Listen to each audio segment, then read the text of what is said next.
आज ग्राउंड में तेज बारिश शुरू हो गई, लेकिन मैंने हार नहीं मानी।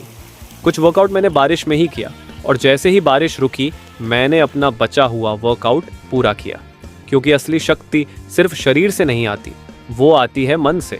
और जब मन ठान ले तो बारिश, दर्द या मुश्किल कोई भी रुकावट हमें रोक नहीं सकती। ये सफ़र आसान नहीं है, लेकिन कंसिस्टेंसी ही मुझे बनाएगी अनस्टॉपेबल।